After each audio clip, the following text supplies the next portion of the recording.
Glenumbra Lore, Part 2.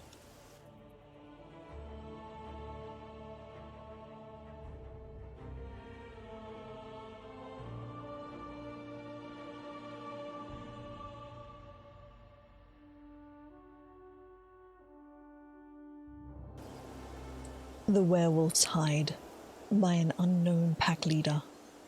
Some will tell you that our greatest strength is our hunger, or our numbers, or our rage, or our claws, or our fangs. These are fools. The gift of Hircine is not simply about weapons, but about defense. To hunt in the great hunting grounds of our master, we must be impervious to pain, masters of our own bodies. Many a werewolf hunter will seek your hide for this reason. They will try to wear it, or else burn it. Either way, it is your greatest prize, and you should take care not to let it fall to filth and disrepair. A wolf's coat is the marker of his status. It bears his scars and protects his body against harm. Treat it as a nobleman treats his finery, for you are a servant of Hircine. Too often I have encountered feral wolves with mangy coats. You are not wild dogs. You are not senseless wolves with no choice but to wander the woods as animals. You are kings among hunters. When you are beset by enemies, when the mob comes for you, and you transform into your true self to face sword and sickle, pitchfork and pike, you will thank me. Your coat will gleam and terrify, and no blow will harm you. True Heirs of the Empire, by Asteria Ligon. Rejoice, peoples of northwest Tamriel. Though the rest of Nirn is afflicted by war, madness, and Daedric horror, the glory and honor of the Rayman Empire lives on in the Daggerfall Covenant. We remain true to the primacy of trade, the principles of freedom, and the worship of the divines. In the face of the world of enemies, the trade powers of the Iliac Bay have formed a powerful alliance. High Rock, Hammerfell, and Orsinium stand as one, united under the rule of the High King in Wyresses. Orc and Breton craftsmanship make the alliance an economic powerhouse, and the military strength of the Orcs and Redguards make us a force to be reckoned with. Our kings join our people in longing for the return of a Tamrielic empire, along with the economic prosperity that goes with it. There is only one way to make sure the right emperor rules once more from the imperial city. We must attend to it ourselves. The current so-called Empire of Cyrodiil is a sham, a twisted mockery of Raymond's glorious Second Empire. The charlatans who sit upon the ruby throne openly mock the divines and court the lords of oblivion, the enemies of man. Even the once promising Emperor Veyron fell victim to Daedric corruption, his reforms swept away by the puppet masters of the Daedric Cabal. The Daggerfall Covenant is the only true heir to the principles of the Second Empire. In the name of the divines, we must conquer Cyrodiil and restore the glory of Raymond's legacy.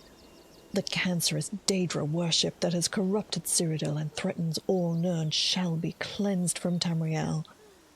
We shall found the Tamriel Covenant, that all kingdoms may have a seat at the Grand Council under a new imperial dynasty.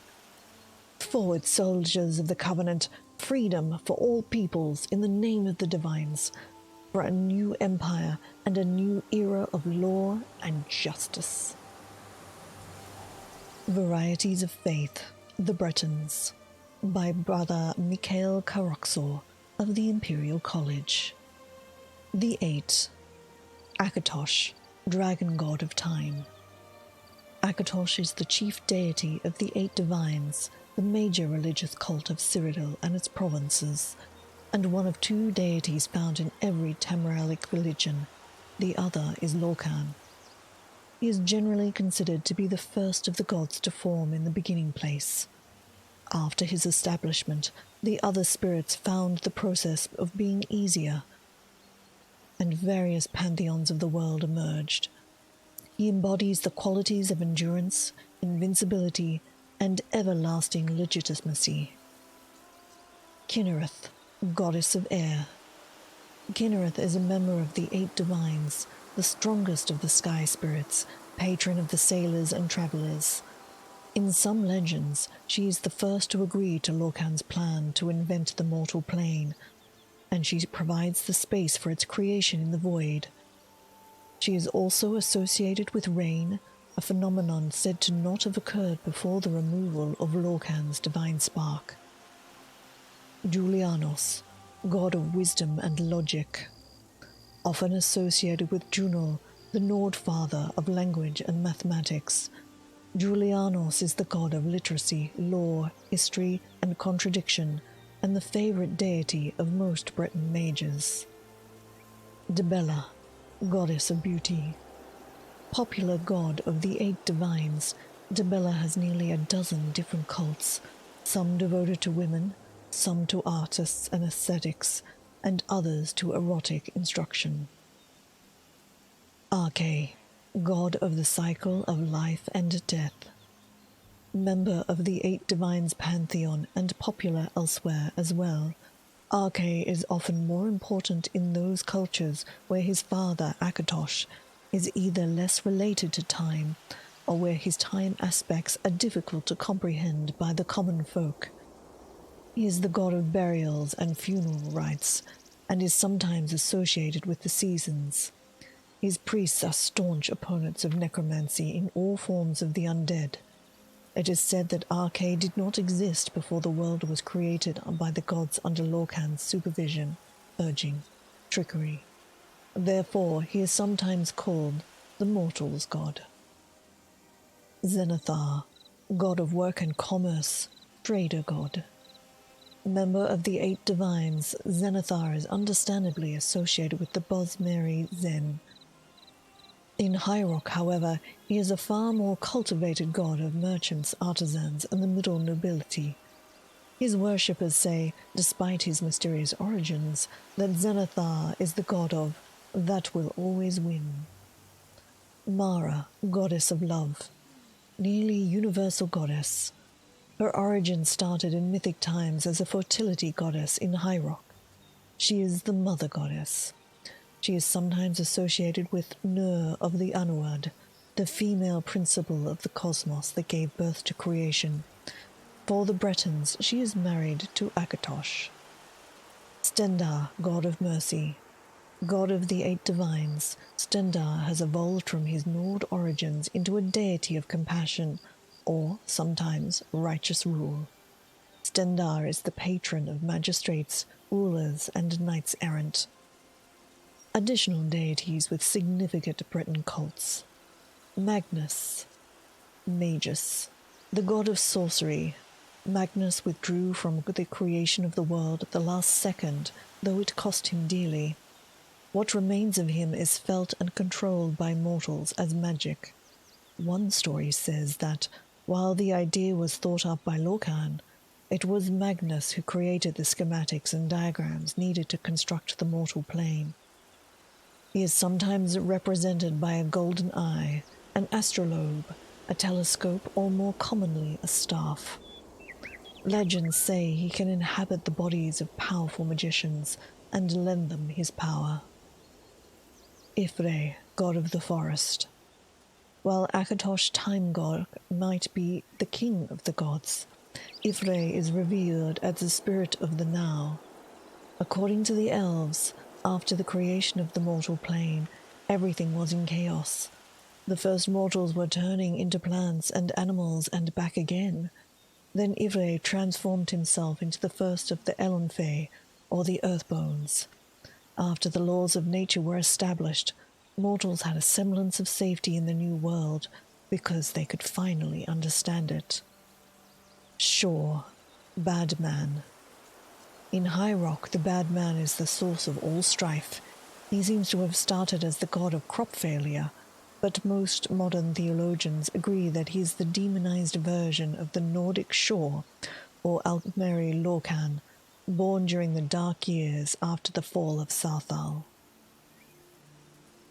Finester, hero god who taught the Altmer how to live naturally another 100 years by using a shorter walking stride, patron deity and teacher of the Doreni, often worshipped by those Breton mages who emphasize their elven blood. Varieties of Faith, the Orcs, by Brother Mikhail Karoksor of the Imperial College. The Orcs acknowledge the existence of many other gods but worship only one, Malakath or Moloch, Orc-Father, the Great Chief. Orcs revere Moloch as the first Orc and live by the code of Moloch, which dictates such matters such as honor and vengeance. The Code of Moloch. The code is more often tacit than explicit, but includes the following: respect for forging and blacksmithing, the traditional roles of clan chief and his wives, the tradition of selection of a new chief through challenge and combat, the custom that one who commits a crime must pay blood price to the victim or the victim's relatives, the requirement that insults to honor must be avenged, recognition that to die in combat pleases Moloch. The Cult of Trinimac. Many Orcs believe that the origin myth in which the elven god Trinimac was eaten by Boethia, and when he was excreted he was transformed into Malakath, and all his followers into Orcs. Those who believe in this elven origin of Orcine often call them Orsama. Some Orcs therefore venerate Trinimac as their god ancestor rather than Malakath. Orcs of the Trinimac cult insist that Trinimac fooled Boethia into believing he was corrupted by his passage through Boethia, when in fact he absorbed some of Boethia's strength and passed it on to his followers. In this way, the Orsama can be seen as improved elves. Wyresses, the Name Daughters, attributed to Glaragil, the Speaking Oak. In Elven time, Geoffrey did come a naming of creatures where he did run.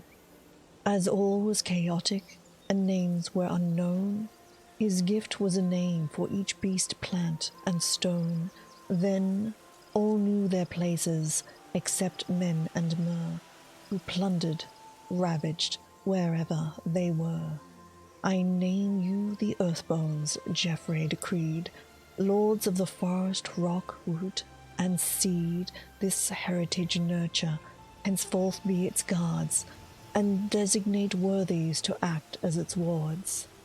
Thereafter did weird women watch o'er the green, from tundra to forest, from peak to ravine, reminding all creatures, be it tiger or worm, of their name and their nature, their function and form. Would-be corrupters, who'd canker the green, shall face Wyres warding where'er they're seen. So tread woods with caution, respect Geoffrey's way, lest weird women watching abduct you away. I hope you've been enjoying these lore readings, and if you have, please do consider subscribing to the channel. Thanks for watching.